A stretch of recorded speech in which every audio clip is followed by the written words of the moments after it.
Welcome to the program. This is Revelation TV's interview. Now, it's very unusual for us to be in this environment. If you look around, I think you'll easily see that this isn't our Spanish studios, unless we've gone up in the world. But yes, you might even be more familiar with the 700 Club. Well, today is going to be our opportunity to meet some of the people that you're very familiar with.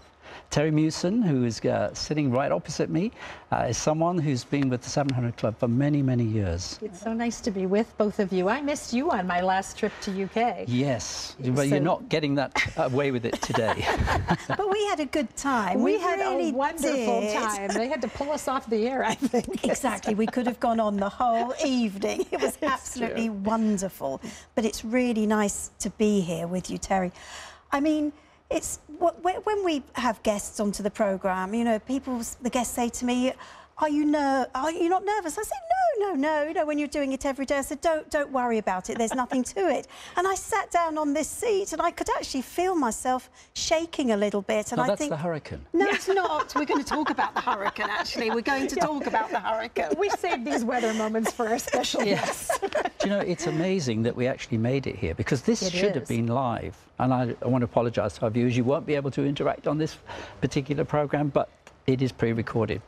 But the thing is that, you know, Frankenstorm is the name of the nickname for this particular Hurricane Sandy. And, you know, your viewers probably can't hear it like we can, but we can hear the rain pounding down on the roof of this building. That doesn't happen very often unless it's really raining hard. It's quite incredible, but we had quite a journey, didn't we? By the way, can I talk about our journey? Leslie, you know what I mean? my dear wife. I've got to make the most of this hurricane, because we may never be in a hurricane experiencing a hurricane again. You should be so lucky, right? We don't get these kinds of things in England, Terry. And so, you know, I've got to explain to you about the hurricane. I mean, it's just been absolutely amazing, because we watched it on the TV and we knew how... Well, we were in Myrtle Beach, which was quite safe, OK? And here we are on our way to Virginia. You know, this is Virginia Beach, isn't it? Yes, yeah? it is. And the 700 Club studios, by the way.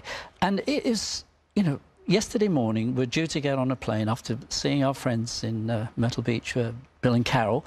And here we are at the airport, and they've cancelled all the flights. Yeah, the East Coast is not where you want to be travelling this week. And we're thinking, well, we're determined. We've come all the way to America.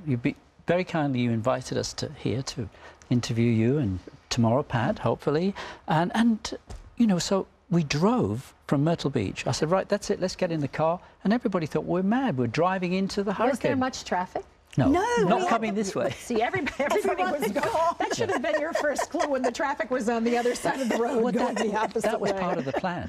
We knew that was the case, so we thought it's going to be even quicker for us to get here. I think it took us about 6.5 hours. We knew we'd have the roads to ourselves. Yeah. But in fact, to be honest, I mean, you know, we've seen a lot of heavy rain and strong winds and such things. But here, I don't think we're going to see the impact. No. But this is a dangerous one, isn't it? I mean, you've got factors here that never happened before. Exactly. I think it's the size, the width of the storm. 1,000 miles. 1,000 miles. And then that cold front coming down from Canada is going to hit with it north of us.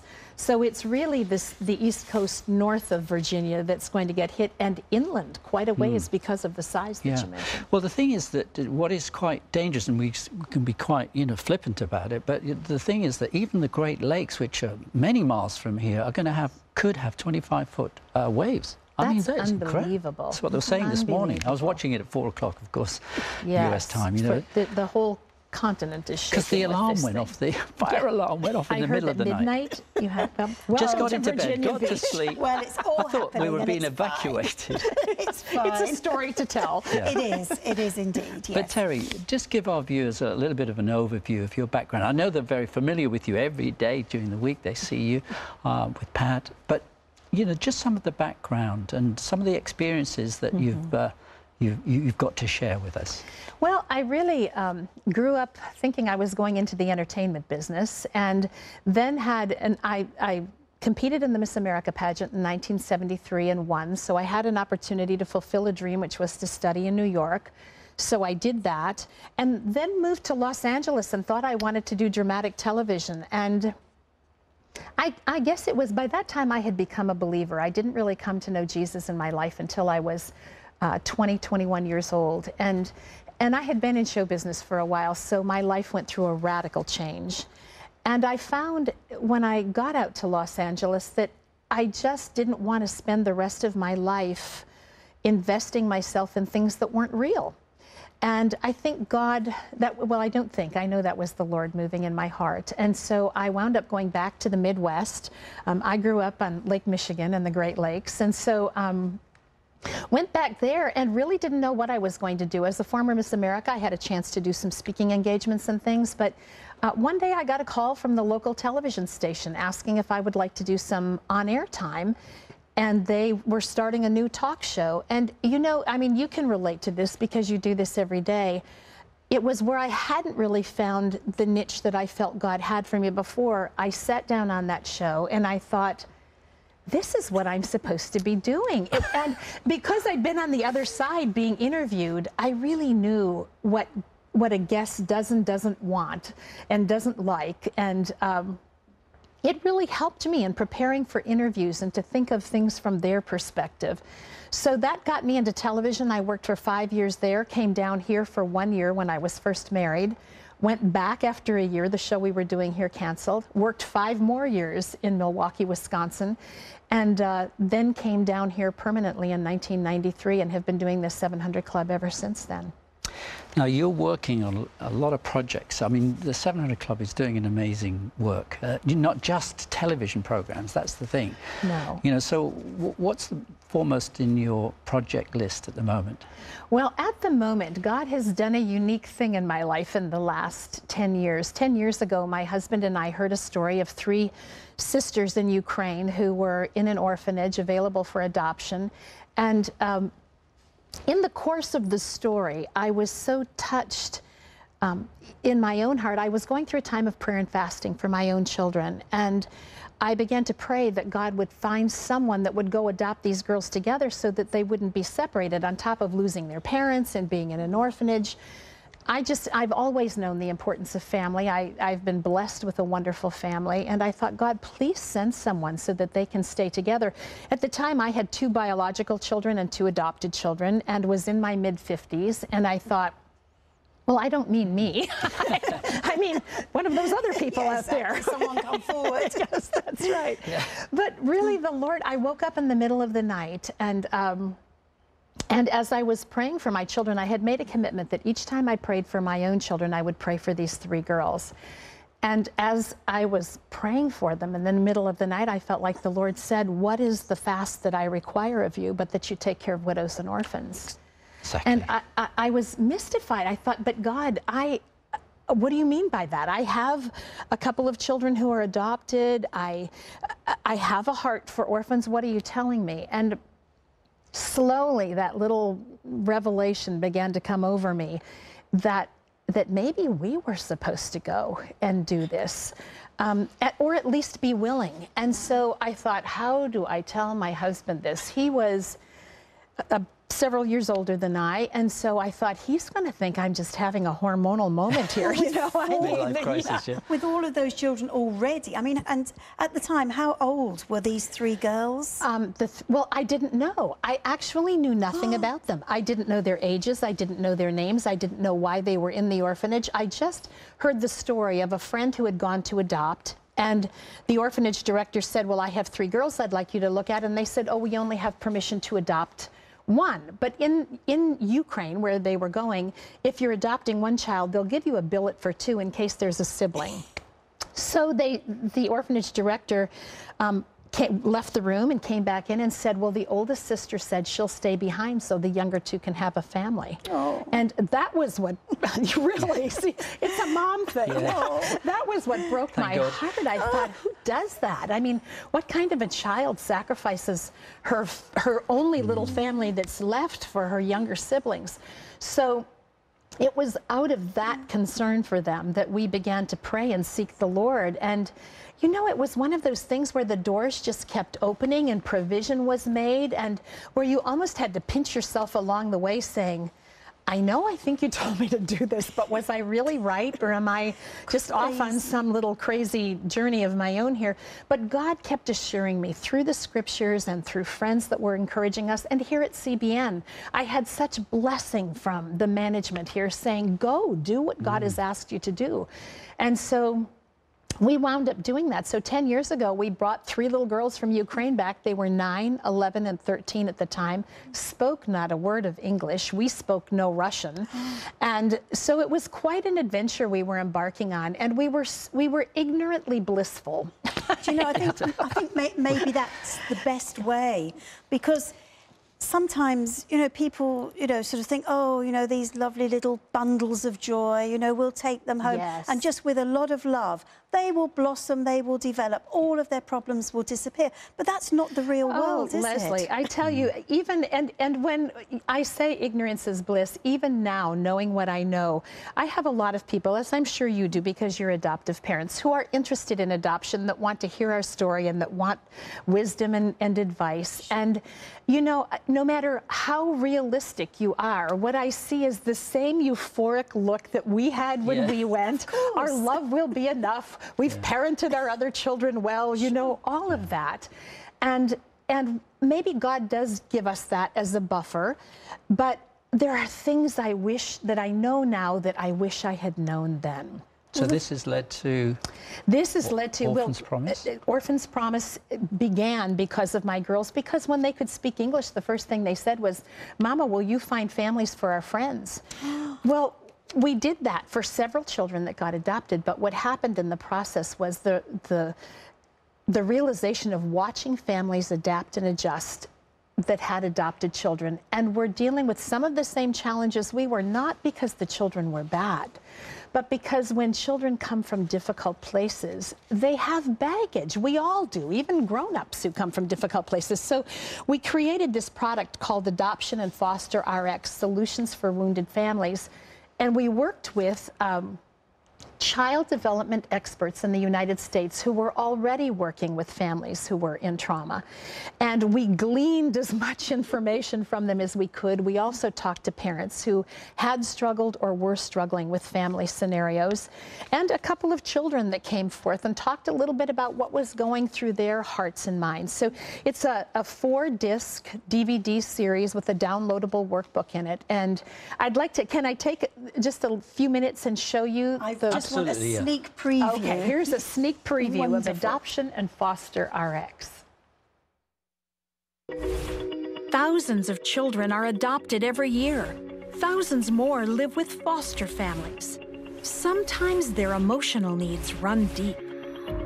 It was extreme. Our life was extreme. A lot of anger, and it was explosive.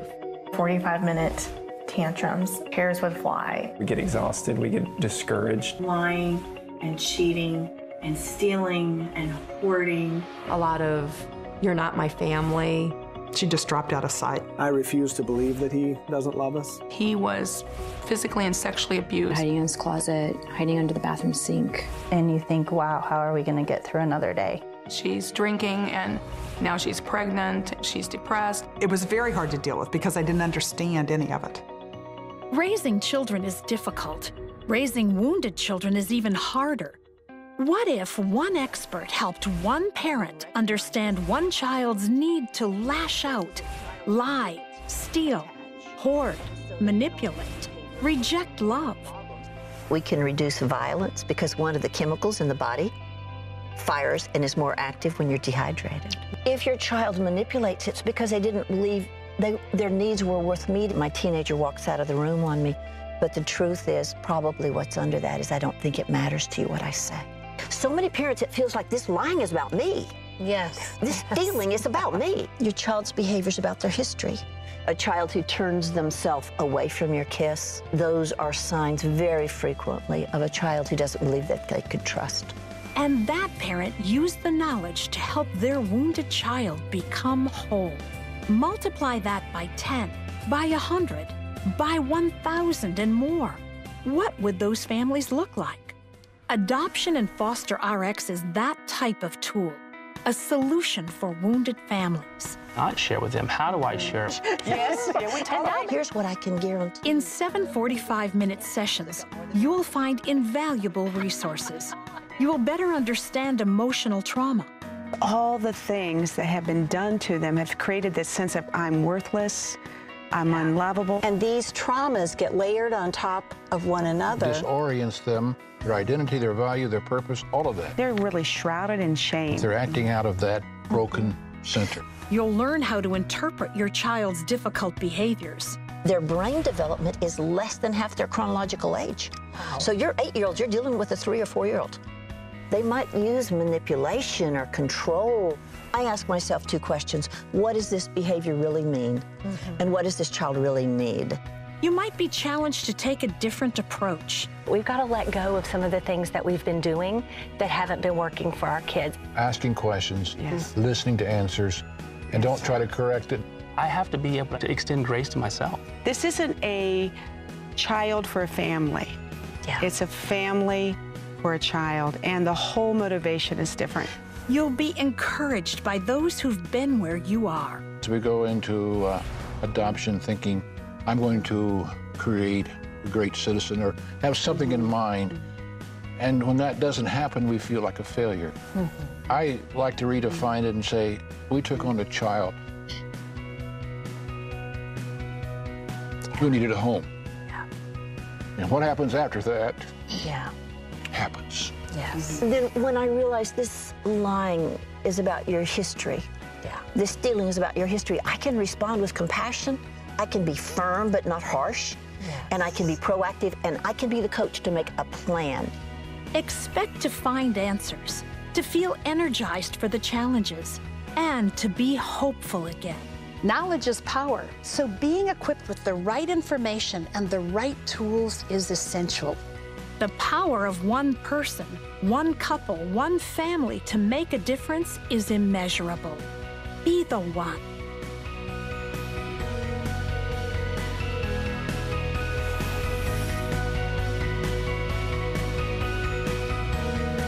You know, on this DVD series, we talk about some pretty difficult scenarios that can confront families. The truth of the matter is, some of those scenarios can confront your family, whether it's a biological child or an adopted child. I wish I'd had this information before I'd had any of my children. But I want to say that we address these issues not to discourage people, but to equip them. You know, if the church doesn't rise up and move into this area of need, we know the one who heals the past. We know the one who heals hurts and redeems brokenness and gives us a second chance. We are called to this place. And so this particular DVD series has been put together to help you walk that out with success and victory. Adoption and Foster RX, we want you to have that. Now, to get hold of it, you can go to 700club.tv and their website and give you all the information and more that you would have questions on. Terry, you mentioned earlier about the scripture that orphans and widows, this is what is most acceptable form of religion, as it says in some renditions, or worship, form of worship. And yet, as Christians, it seems that one thing that we don't really take up in the church, and we can fulfill that scripture by adopting or even fostering. You know, it's a little scary. You know, I mean, I have to say, when we arrived back home with our 3 daughters and I saw the fear on the faces of our 4 children who were wondering how our family was going to change, and I saw the neediness, the depth of neediness in my new daughters, we went to bed that night and my husband said to me, "How are you feeling?" And I just began to weep. Well, it really doesn't surprise me. I mean, you know, when we adopted a baby. She was only 4.5 months old, and our own biological sons were 4 and 5 years of age. Wow. And all of a sudden, they had this ready-made sister who didn't look anything like them. They had white blonde hair. Hasn't done since. She had beautiful black hair and a sort of a, you know, lovely olive complexion. And all of a sudden, you know, this is your baby sister.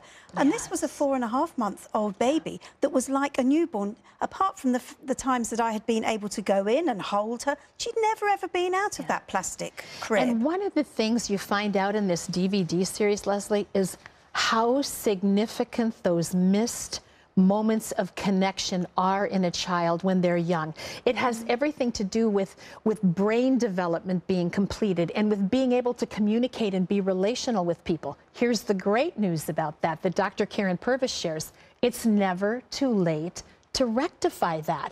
But it comes from touch and from hugging and holding. And if you don't understand the need of that, especially in a child who can't express it to you, you know, we as parents have to be the initiator, the caregiver, the healer in all of that. How can we do that if we don't understand what's needed?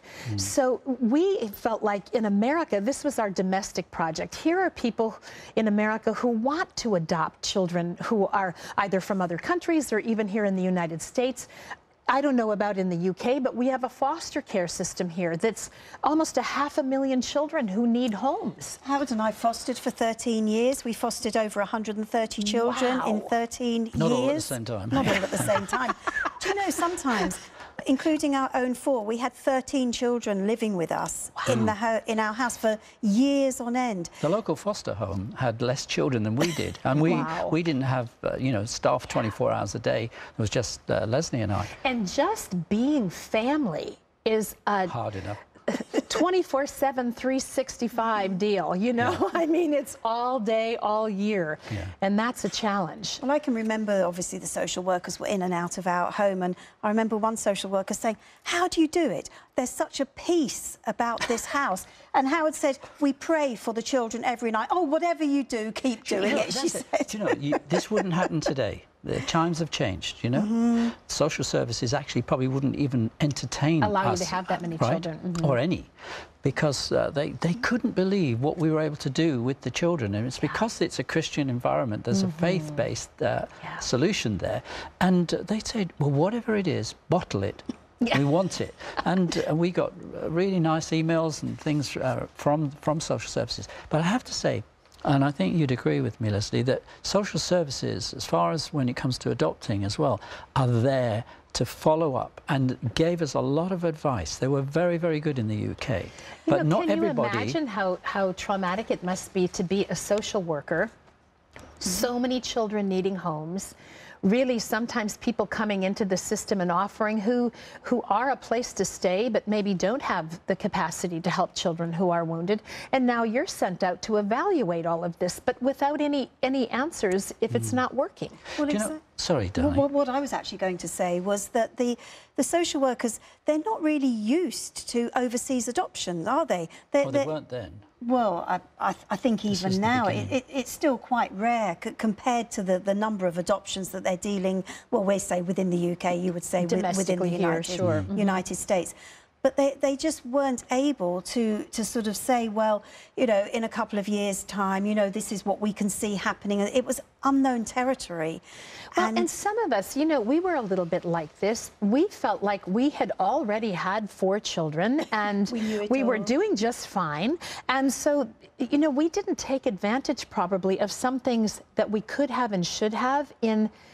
I don't know that we would have believed that we were going to have those problems, but we did, you know, so ultimately we did. The project, you know, with the Orphan's Promise that is presenting this adoption and fostering DVD, does it go into more detail of how you overcome certain problems? Absolutely. Or you could, so for people that are actually looking at fostering would help to know, perhaps be forewarned, not be so naive.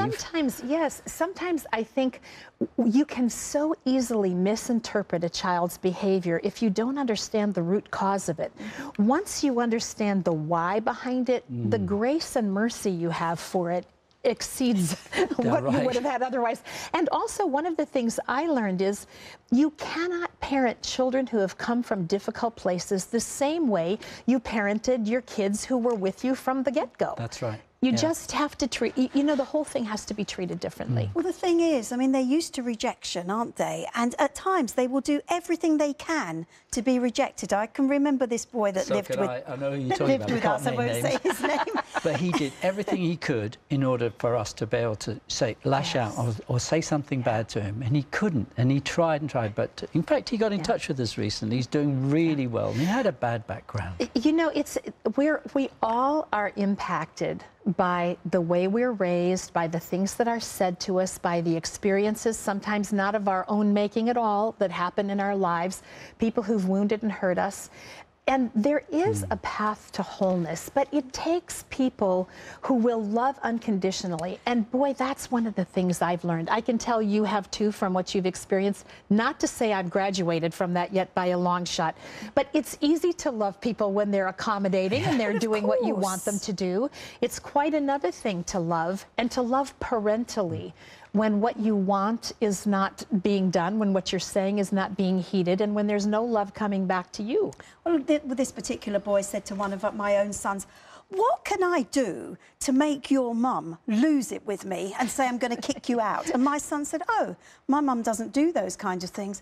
"Oh, doesn't she?" And do you know, after that, his attempts were far, far less than they had been. But and sometimes you have difficult windows like that where you just have to hold down the fort, you have to be consistent, you have to love unconditionally, and then over a window of time, trust begins to form. Most of the time that starts to happen before you even realize it has. Right. So that's what we're hoping, is to give people an arsenal of really powerful truth to walk through this parenting journey of their children's with. We saw families that fell apart. We saw children, I didn't even know you could do this, who had what were called interrupted adoptions, where they would, the family that had adopted them would now free them to be adopted by someone else. Oh, absolutely. That would move into that. Or where you have a sibling group. I mean, I know a sibling group of 4. The older one was a nuisance. And so she was sent I've seen the same thing, with the youngest one being the one that moved on. So, absolutely. You know, it's really, what our hope is that people, we don't want to discourage people who have a heart to adopt or foster. The need is so huge. But what we want to say is what the Bible says: count the cost before you build the house. Doesn't say not to build the house. It just says know what you're getting into and be prepared. So that's what the DVD is all about. And it really came on the heels of our girls' adoption. You know, you asked me a little bit earlier about bringing the girls home and the aftermath of that. And one of the things that happened when they could speak English was that they said, "What about our friends back in Ukraine?" And though we had some families who adopted a number of their friends, what we realized was something like 1% of the children who are available for adoption get adopted. The other 99 are without roots, without family, without faith, and really without the means to care for themselves. And then here's the really difficult part, and I know your daughter's from Romania, I think it's the same there. Kids age out at 16. They kick them out, don't they? Well, this is something else that I know you're dealing with in a project as well. You know, tell us a little bit about what happens at this stage when, if a child sadly is left in an orphanage and gets to 16 and is actually asked to leave the orphanage. What happens there? Well, you know, Howard, it's kind of a weird thing, because you think of a child leaving and not having the independent means to support themselves, and that's very true. But part of the reason is because in an orphanage setting, everything's been done for them. So they haven't done their laundry, they haven't cooked, they haven't managed money, they know none of those things. They're released from the orphanage, either sent back to a dysfunctional family or put out on their own. And we said, well, what can we do to help these kids? What would make them more capable of holding down a job, of understanding life, of knowing that there's a father who loves them and who created them? So we began to build these centers, and we started in Ukraine because that was where our girls were from. First of all, we founded Orphans Promise. CBN blessed it and said, yes, we want to include that in our ministries here. And we started building training centers that were places where kids came and they learned English, they learned computer skills. We had a computer lab. We hired teachers for this. And we had something we called the School of Life. And you know what it really was a gathering place of discussion. Who are you? Why were you created? Who is God? Where does he enter into your life? And then the practical things. How do you handle money? How do you interview for a job. For life, really. So these are actually residential settings? They weren't at the time, and most of them are not. Most of them are for, we found that there were even kids in the community who came from poverty families that just didn't ever have anybody who passed on to them any life skills. So we opened the doors. Whoever wanted to come could come in. And then we would open it also to be a gathering place where they could come, and we'd have a praise and worship group from a local church come and play, and the kids would just have time together, and it was a place where someone listened to them. But soon we realized that there were some kids in the mix who had no place to live, not a safe place. And how are you going to blossom? How are you going to learn to dream if you're not in a safe environment? Well, what used to happen, I know times have changed, but it's certainly in Romania that once they got to 16, they were shown the door. I mean, they literally had a few clothes in a bag, and these girls got into prostitution. Yes. They were sleeping in the sewerages and such things. The stats are 70% of the kids who age out are going to wind up either alcoholics, drug users, in prostitution, theft, and then in jail. Exactly. And you know, it's like the loss of the promise in the beginning just continues to ripple through their lives. We wanted to come in a way that would say, the buck stops here. These are children of God, they're children of promise, and we're going to do everything we can for them to begin to realize it. The world around you doesn't realize that until you see that yourself. Sure. And we've seen that happen.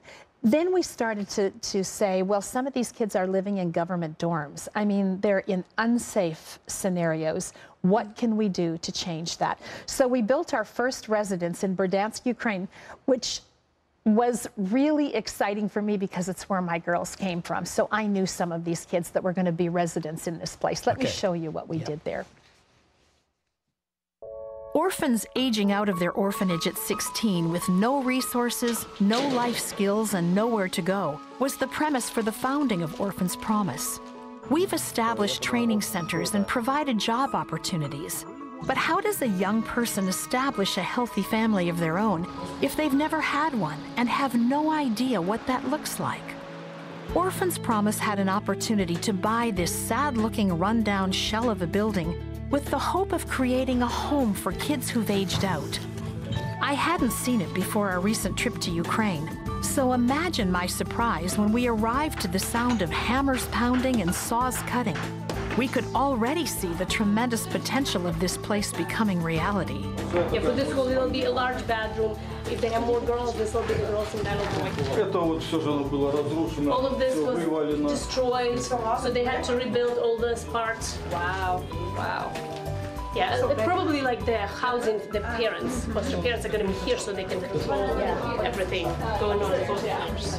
This can be like a washroom, they can put washer and dryer and everything. So that everybody, like a laundry room, laundry ironing. And just to have so that the kids can yes, like a whole. This is a room with a bathroom. The showers. There are two entrances to the second floor. Yes, like a whole bathroom. Watch it here, guys. Watch this. Closet. Closet. Yeah, it is closet. So this is one of the rooms you can easily put 4 children in. Yes. How do you feel being in a family environment will affect the children in the future? First of all, it's going to be a family that is going to take care of them and show them how to build their own family in a Christian way. The second thing that they're going to teach them is practical skills that they couldn't get in the orphanage, like planning your time, planning your finances, things that they will need to successfully build their own futures. Wow, this is something. What a great view. One day soon, this home will be filled with the voices and laughter and dreams of young people who have never known what a healthy family is. A committed couple will help to parent and oversee the development and healing of these young lives as they discover God's plan and purpose for them. Some kids will come at the age of 12, and some will come at the age of 15 when they already have graduated from the orphanage but are not ready for independent living. But this will be the place where they will learn how to be independent in the right way, not to fall. Because God loves us. Yes, He does, and so do we. So, Father, we claim this house for you. This is definitely the house that love built. A place to belong, a place to grow, and a place to dream. Thank you for coming alongside Orphans Promise and being the family these kids never had. You know, all of this work has really signified to me how significant family is. It's a God idea. It's a safe place for us to become. And when we don't have it, we really get mixed up. Yeah. Putting the lonely into families is a scripture that comes to mind. Don't know where it is, but it's very important because, you know, when we have what we enjoy as normal family life, you know, so many thousands, if not millions of children across the world are just without parents, without love, and never known it. So it's important, but you know, one of the things that I think the orphans are very vulnerable to is being trafficked, to human traffic, you know, into the sex trade. Oh, Howard, I think that so often because I adopted 3 daughters, what their plight might have been. They're all beautiful girls, and I think, you know, poverty causes people to do things that they would never do otherwise. And one of the things I've also learned is you can't stand in judgment of that if you've never been there. When people are desperate, they do desperate things. And on top of that, you know, we were talking earlier in the show about the perfect storm hitting here on the East Coast. Well, the perfect storm has kind of hit culturally around the world too because of the internet. You know, there's so much pornography that's now available to people. And I think that psychologically, it's pretty much been proven if a child has been abused as a youngster, they will generally grow up and abuse someone else. And so, you know, just the ongoingness of that is so unsettling. And we hear people talking so much about sex trafficking today because there's really no part of the world that's not touched by it. Exactly. I mean, we've done quite a few programs over the years on this sex trafficking, child trafficking and such things. And I think it's absolutely heartbreaking. It really is. It's hard even to interview people who can talk about it. Isn't it hard to imagine they could come to a place of being normal again when they've been abused like that? So much. And these poor, poverty-stricken families that will sell their children because they just need to feed the rest of the family. And we are in lots of places where people have children because of a government stipend that they get. But after the stipend has come and gone, now the child is another mouth to feed.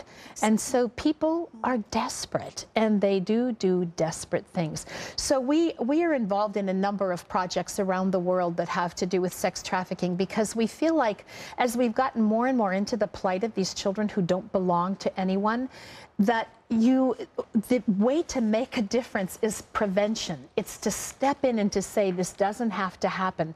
Sometimes it's micro-enterprise opportunities for a family. We have a project called Keeping Families Together. We don't want parents to have to send their children to orphanages. Sometimes it's a single mom who's desperate and feels like she has to give her children away.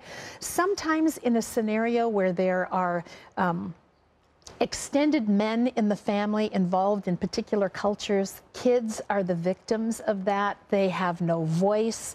They're not seen as important. What's been done to them isn't seen as significant. So we're trying in various ways that are applicable to step in and make a difference. In fact, we're partnering with Regent University on a new project in Brazil because of the big soccer tournament that's going to be coming up there. And you know, whenever there are big tournaments of any kind, you want to let we want to train the population, look for this, look for this, look for that. Remind our viewers, what is Regent University? Regent University is on campus here at CBN, and the school was started, I don't even know how many years ago, but it's been, I think, 20 some years ago.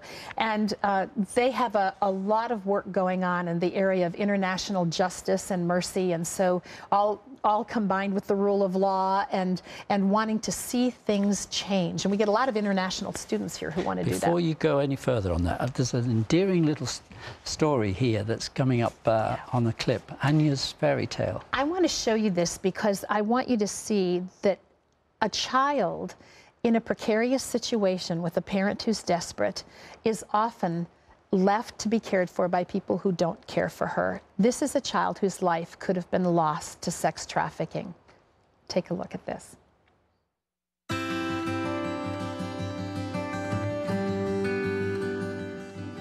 Mama used to call me her little princess. She said one day she'd buy me a pretty dress. A princess dress.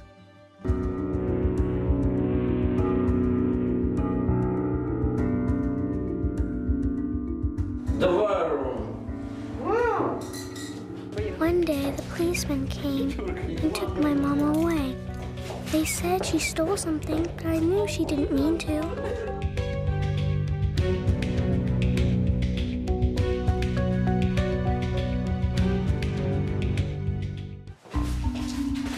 Now I have to live with my aunt. She yells at me a lot. Sometimes I imagine being Mama's little princess. I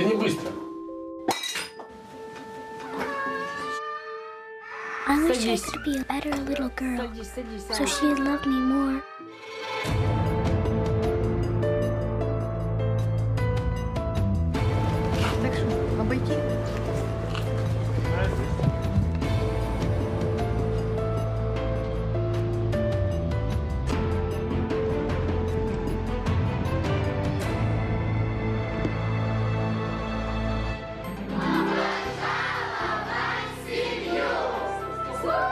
This is my new home. The kids here are really nice. They had a party. I wore my brand new dress. It was like a real ball. Today I feel like a princess.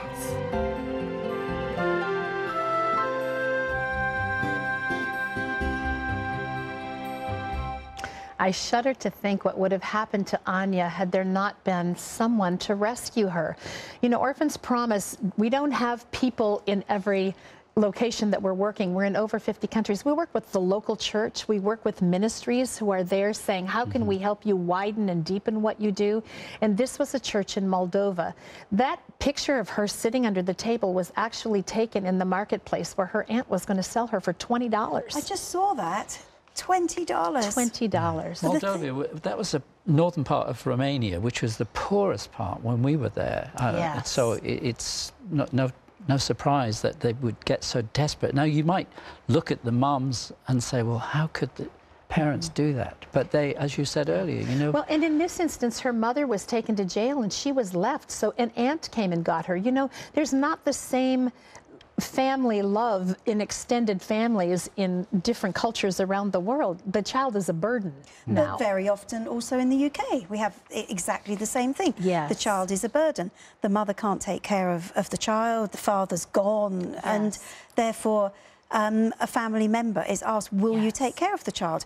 But that child is a burden. Infrastructure is not the same in such poor countries as Romania, especially, you know, 10, 20 years ago. Yes. Horrendous. Yes. Yeah. Absolutely. So, you know, we can make a difference. We really can. I am a firm believer, and I know the two of you are as well, that one person's capacity to change things and make a difference really is immeasurable. There's a ripple effect when we decide to say yes to God's invitation to do things that affects others. But I think we have to have the mindset that it's just one step at a time, because the problem can be so overwhelming. Yes, exactly. That is the truth. And I think that's where it comes back to us as individuals. What are we prepared to do? Even if we save one life, you save the world, is an old Israel saying. That sounds like it's such a simple thing to say, but it really is true. And one of the women who's on the Orphans Promise team with me says, what if that one child was you?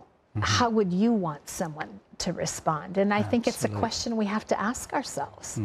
Now, from one part of the world to another, the Philippines, that's really, it's always in the news. It's the sex trade there, especially with Asia, children. Just Asia in general. The Philippines is an amazing place. It's a great sending nation spiritually, but there's a lot of poverty, just like we've been talking about, and poverty makes people do unbelievable things. We'd like to show you, though, a home for young girls. When we talk about the fact that God has the capacity to redeem, you're going to see it right before your eyes here. Take a look. My uncle raped me when I was 11. I was raped by my stepfather and stepbrother. I was 14. My employer raped me when I was 13. He raped me many times. The boy next door raped me first when I was 8. It happened until I was 12. Nothing saddens me more than to hear of girls who've been sexually molested. I'm here at the House of Comfort, a safe place of refuge, to meet some of these young victims and to see firsthand how Orphans Promise is helping. Unfortunately, we can't show you the precious faces of these young girls because of the laws here in the Philippines. But I am struck by how young and naive they are. One girl captures my heart almost immediately. As we talk to her, I see her eyes fill with tears. She has been at this shelter just 10 days. Lorna is the house mother here, and she tells me this girl was raped repeatedly by a neighbor boy from age 8 to 12. She's now 13. Her mother worked for the boy's family, but did not believe her daughter's accusations. This story alone breaks my heart. Then Lorna tells me the background of some of the other girls. She is a child laborer. She is sexually abused, and she is a street child. She is incest. It's her uncle who does it. The male employer abused her. And that's the time that she feels so depressed. Though the girls come to the shelter to escape their abusers, they are still haunted by their trauma. Lorna has seen each girl deal with the pain in her own way. She keeps on taking a bath, keeps on changing her clothes because she feels she's dirty. Most of the time she has tantrums. And when she gets angry, she runs away. She would hide under the bed. And she would be shaking. Then she always had bad dreams. So she feels so depressed. She lost her self-esteem that she wanted to kill herself. How does a child get to this point? Sadly, a lot of it stems from poverty. Parents are so needy they send their underage daughters off to work as live-in house girls. This practice is illegal, but has become so widespread here that the authorities label it as sex trafficking. When a girl is abused, her feelings about herself, her dreams for the future, all of this shuts down. She's stuck in the pain of the past. Not until she finds healing will she be able to thrive and dream again. And that's what I see happening at this shelter. Lorna is an amazing house mom. She allows these girls to act out their fears, anxieties, and anger while giving them the love they need. She gives them structure, faith, and tools to help them heal. In their journals, they speak of turning to God. From the time I was here, I learned to be closer to God. And to see that God can make something even out of their pain. Yes. Yeah. Orphans Promise is also providing a pastor to counsel the girls each week. They have shown great progress. If you lost hope, your trust in Him returns because of the counseling session. And you can say, oh, this is how the Lord is. This is His plan for me. So I shouldn't take it for granted. At the beginning, they were really asking, where is God when it happened? When you presented them that God loves them, share the word of God with them, then there is change. The biggest change here has come from the girl who's been here the longest, nearly 2 years. She has gone from wanting to take her own life to having hopes and dreams for the future. Tell me how life changed for you when you came here. She was able to get to know God first. She was able to trust God. And then she has confidence in herself. And she feels like she's free. Free. What a great feeling. To cast off that pain and begin to live again. This young lady is the first of the girls to go to college. She's studying social work. In fact, I learned all the girls now have professional goals. So we have a social worker and a lawyer, yes? Lawyer. And a teacher. And a nurse. And a nurse. Wow, we can cover the whole country. You know, sometimes when something bad happens to you, it's like your heart shuts down. You know, you just stop dreaming. You feel so badly. And it seems to me like when you came here and you got to know God and how much He loves you, that you started to dream again about what you could be. Before our visit ended, I asked Lorna what she most needed. Then, a few months later, we met that need, surprising the girls with musical instruments and computers. I am am overjoyed. I am overwhelmed with joy. Not just me, but the children. We've been praying for these things for a long time. We made a wish list, and on January 1 at midnight, we buried the paper under a papaya tree. With the guitar and Orphan's Promise coming, we were caught by surprise and we thought, God has great plans for us. This is for real. God does have great plans for these girls. Even the wounded girl who first captured my heart is beginning to heal. I'm very grateful to Ate Lorna because from her, I learned how to cook and how to love. Even if I was disobedient, she treated me like a real daughter. The thing I love most about that story is the fact that you see children begin to dream again. Children are supposed to dream. I know, isn't it sad? Their childhood has just been ruined, really. Yes. But thank God there are people like yourselves. That's it. You know, I'm the small peg. It's the people like Lorna who are there every day working with those girls, loving them, teaching them about the love of God, calling forth the promise in them. Those are the heroes in these stories. I think the thing that was really brought home to me, Terry, when I was watching that clip was the fact that, you know, these girls are in a faraway land, but girls who have been sexually abused, they show the same behavioural traits as the girls I saw, hiding under the bed, constant washing of themselves. Self-harm usually as well. Self-harm is another thing. Finding it very hard to develop friendships. This is the kind of thing that we see as foster carers in the UK, and I'm sure girls who were born and raised in the USA have these problems. Too. You know, these are none of these problems that we're looking at, with the exception of overtly selling a child on the street, would you not find in the countries that we live in. I mean, children are a gift, a promise. They're our hope and our future. And when we don't invest in them, it's like we're destroying ourselves. You know, we're destroying our own culture. And we need to look at them the way God intended us to and say, how do I help them get to the ultimate place they were created to be? But the thing is, with a DVD, as you have the Adoption and Fostering DVD, I think that it's so essential because it would give parents the tools to really be able to work with the children, because, you know, parents in the UK, I'm sure also in the USA, you know, they adopt children who are aged 9, 10, 11, 12, 13 years. And older, yes. Girls who have been through horrendous experiences, and they think that they're going to make it all better. And but you know, sometimes when children come to our families, in whatever way they come, they're not just going to sit down and open up and tell you their life story and how they've been wounded. No. You need to love them, you need to gain their trust, you need to prove to them that you're a trustworthy person, and you need to endure with them. You know, love endures all. You know, that's part of the definition, isn't it? But it can be quite a slow process. That's the whole thing. It is a slow process. Do you find the difference in the girl and the boy situation in the people that have been hurt? Is there the girls, are they more affected?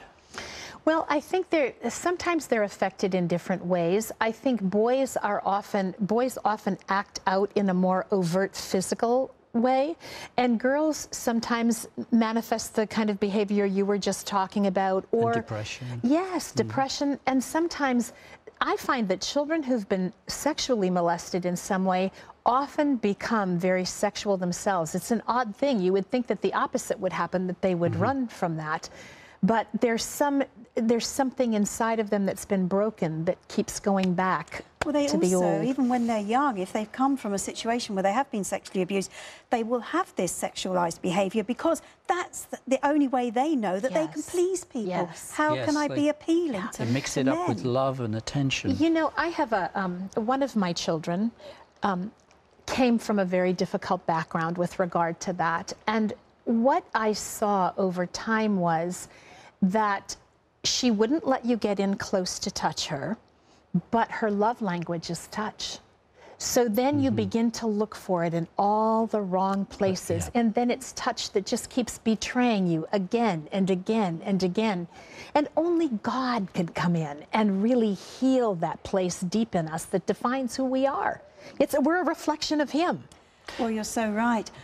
I mean, I can remember a girl that we fostered. She was the result of an adoption breakdown. She was a part of a sibling group of 3, first the brother was kicked out, then she became difficult in her teens, and they only wanted the little one, and she ended up with us. And outwardly, she seemed quite balanced and such things, but underneath her pillow, I was changing her bed sheets, big piece of glass. And I, in my naivety at the time, thought, oh, wow, she didn't want me to know that she'd broken something. And she said, no, should I keep that under my pillow? She said, because I cut myself. I said, why do you do that?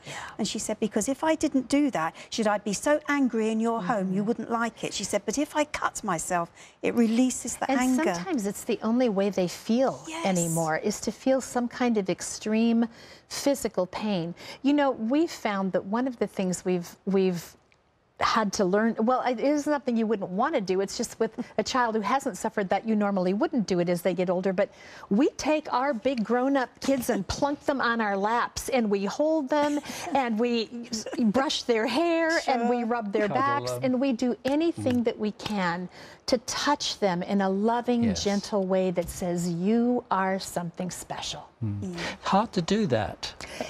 With especially with those that are not of our own, as it were. But you know, it's so important. How do you cross that bridge of, you know, especially if some child has been abused sexually? How do you cross that bridge as an adoptive parent? You know, we talk about that on the DVD series, but I think that the more you find out about what has been broken inside of your child, it's your child, whether they're adopted or fostered, then a compassion rises up in you. And I wound up saying, God, it's not chance that these children are my own, so show me. Show me how to take the hands you've given me to love them, the heart you've given me to administer grace and mercy, and a mouth that speaks promise and hope and forgiveness to them. But surely also sheer determination. But you know, sometimes I say to my husband, you got to hang on like a bulldog on a pants leg and just don't give up. You said it. Well, Terry, we were so grateful to you and also to the 700 Club for allowing us to be in this beautiful studio. It's wonderful to have you Beautiful here. studios. I can hear the rain pounding and pounding and the wind raging outside. But just as a quick reminder, how do people get hold of this video? Well, it'll come up on your screen. You can get onto the website, the 700club.tv, to find out more about adoption and fostering RX. Just a quick word there to our viewers as we're coming up to our close. What would it benefit them to get this video? Because family is God's idea, and we, as we are the head of families, have the privilege of welcoming those who've not had that blessing into our homes and our hearts. We can make a difference when you change a life, you change a family, you change a community, you change a culture. We're out to change the world. Yeah, thank you very much, Terry. And Leslie, it was really nice to have you on the program as well. Thank you very much indeed. I really enjoyed Did you get a word in edgeways? It's always wonderful to be with you. Thank you. And you come back to us soon, won't you, in the UK? That's an And to our invitation. viewers at home, thank you very much for being with us on Revelation TV, The Interview. God bless you. Bye-bye.